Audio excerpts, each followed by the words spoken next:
When you have a relationship with the land, there's more initiative and passion put towards saving it and revitalizing it.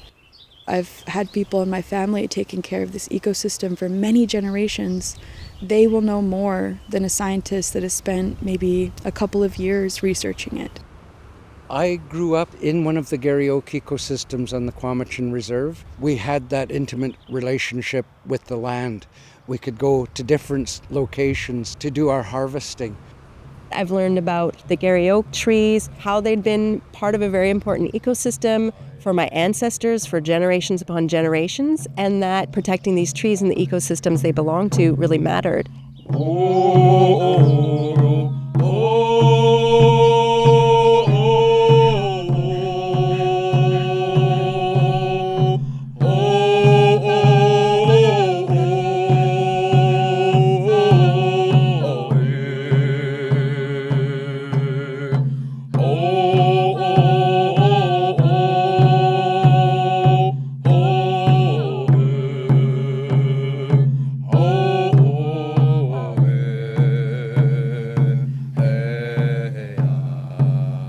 Stqeeye, siemna sieya, antha mai modest, salatias huelmoch ath snate, tenit denat quamatsin, nich na main, Chris Modest, nich na tain, Brianna Thorne, Seatla, Diane Modest, e Seatla eth, Wes Modest, e Seatla, Deb George, e Seatla eth, Ron George. So what I just shared was good day, my honored friends and family.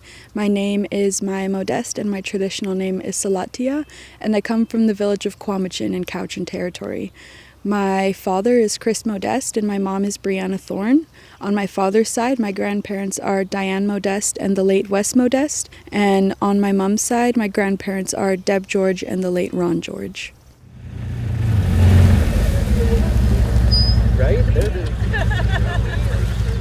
I was privileged enough to grow up beside a creek. Yeah. So there's always this society, Stqeeye Learning Society, is my grandparents' dream, and my late grandfather comes from this traditional village called Cowichan.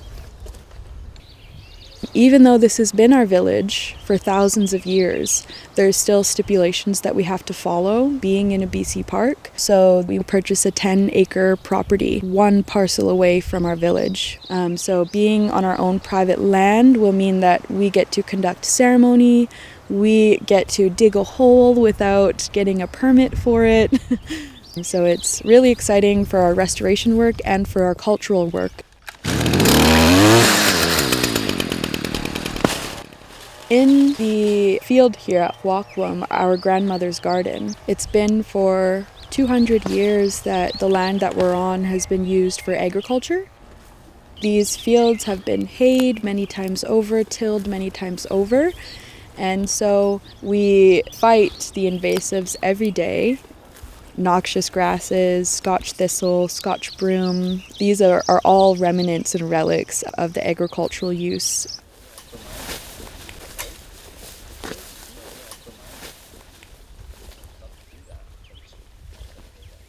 Okay, my name is Ken Elliott. My Hulkaminum name is Seith Namat. My Hulkaminum name was handed down to me from my grandmother on my mother's side of the family. I am a Cowichan Reserve member, born and raised. I've seen our neighborhood transform over my lifetime, and a lot of times it's not the greatest changes as far as the land and different habitats or ecosystems.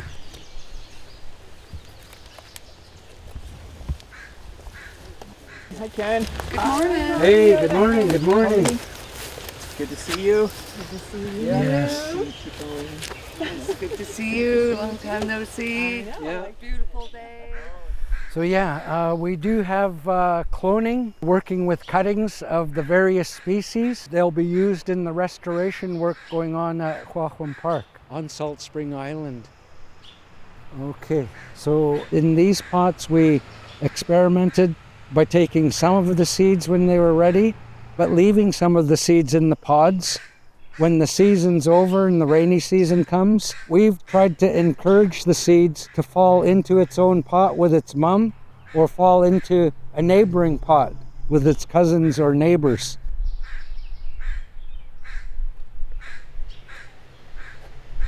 So the plants we're growing at the nursery, the camas, the yarrow, the nodding onion, are intended for restoration projects. Cowichan on Salt Spring Island has leaned on us for growing plants for this Burgoyne Bay Provincial Park site. They have the same experience at Cowichan. The deer go, oh, it's time to go down to the Garry Oak garden in the field. And so the deer family meanders down and they'll start to eat on the camas that are growing, the lilies that are growing. And so they needed to fence it. And unfortunately, it was an agricultural field. Introduced species of grasses that were feed for cattle, feed for sheep, feed for goats. So they're working with parks employees to understand what the best recipe would be to turn that agricultural land back into natural brush habitat. You know, I think a lot of the time Western science approaches things in a very sterile environment with a lot of process and a lot of methodology and all these things. And my process has been going to my elders and has been going to sit with the people who've quite literally grown up with this ecosystem and plant and have had a relationship with it. I think that more Indigenous people need to be involved in conservation methods all across the world. I think we'd be in a far better place if more people asked the Indigenous people of the land, what can we do?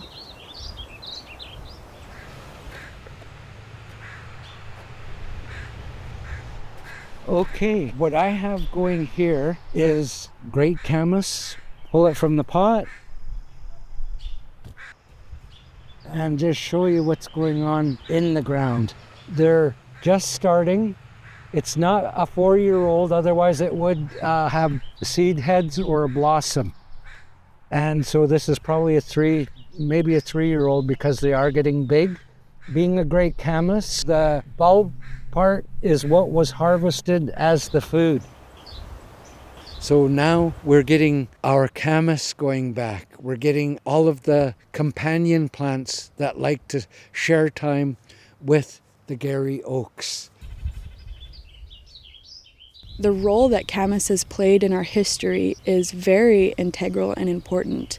Camas and Garry oak are embedded into our food systems because we've had a relationship with it for the past thousands and thousands of years. We would go across the ocean to the Fraser River Trade Corridor and trade camas bulbs. It being the responsibility of women to take care of these meadows, it became a very intergenerational learning process. It's very important to me to revive this staple food as, you know, I have a 97-year-old grandmother, Bertha Modeste, who's never tasted camas before. She remembers being in the meadow with her mum and going to the meadow as a child, but she's never tasted camas before. I think of her every time I'm in my garden, every time I go and tend to the meadow. I think of her and I think that, you know, we need to get camas back on elders' plates.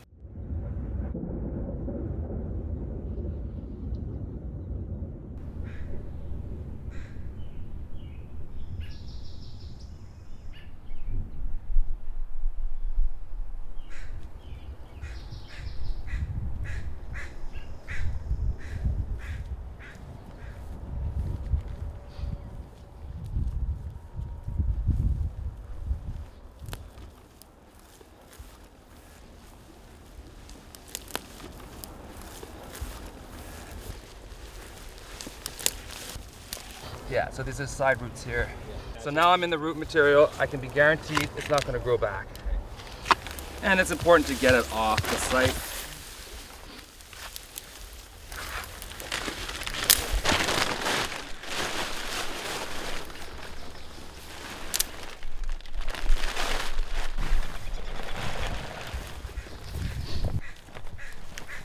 Stqeeye Learning Shannon Waters. I'm Shannon Waters. I am a Cowichan person from this territory. I have family ties. I'm a member of Stqeeye First Nation, and I have a lot of family ties to Cowichan tribes as well.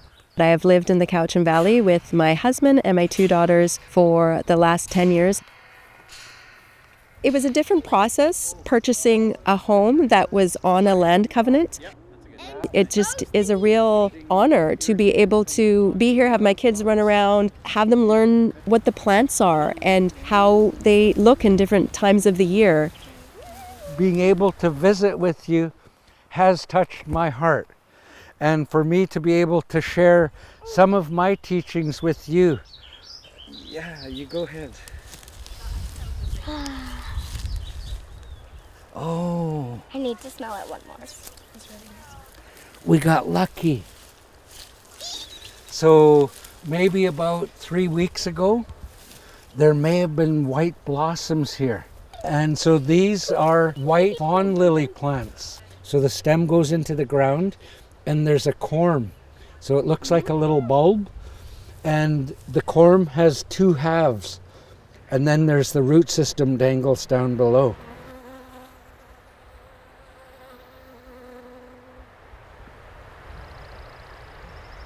When I was looking at my priorities in my work as a public health physician, what's called the medical health officer, looking after the health of the people within Cowichan territory, I thought about a few things, including looking back at our ancestral story as Cowichan peoples.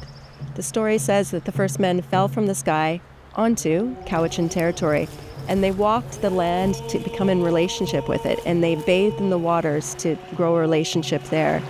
The first woman walked from Souk to Cowichan and formed a union, and from that came the Cowichan peoples. And I thought about it in the context of looking after health of populations, in that initially connection to the environment, the places where we live, can help create mental well-being. And that mental well-being fosters the health of the community, particularly through maternal, child, and family well-being, which creates the basis for healthy communities to be living together.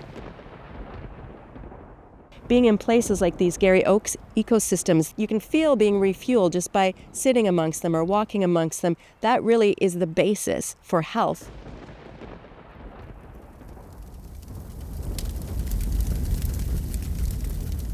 Prior to colonization and settlement, a lot of the time our people would use fire to manage Douglas fir encroachment on the Garry Oak ecosystems. Our people actually learned to do that by watching lightning strike and by watching the lightning catch the grass on fire and realizing that after that cycle happened, the nutrients that fell from the ashes would fertilize the soil and that the camas and all the plants would come back invigorated and stronger, healthier, with more nutrients, more vibrant. It played a very important role in our society. In general, fire is very important to us. And I really hope that I can incorporate fire back into the landscape.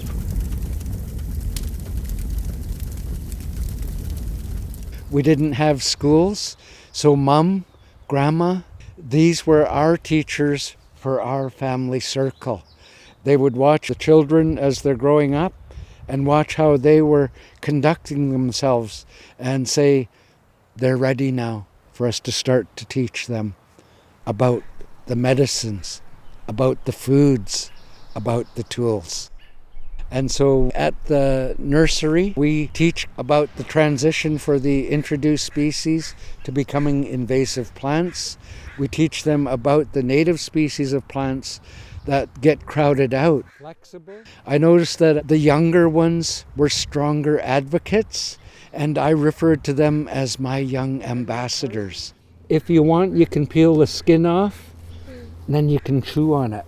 So it's sweet. I have very big dreams for our grandmother's garden. But I feel that I am just the start of those dreams.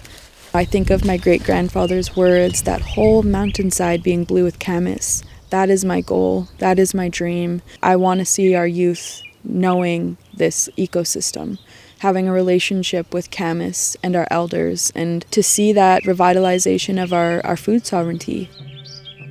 We call it coming home because we haven't had our village active since colonization and settlement happened. So we've been intentionally excluded from this land for the past 200 years, and now we're coming back. And with that, we've invited many species at risk back as well. So we know what we've done here is good, and now we want to take that and expand it.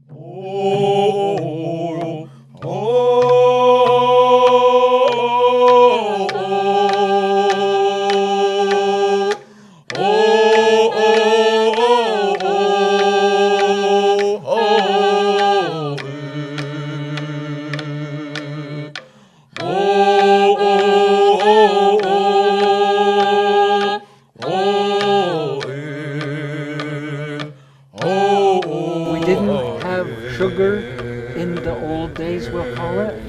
So before, long time ago, we didn't have sugar. And so we would harvest that root tip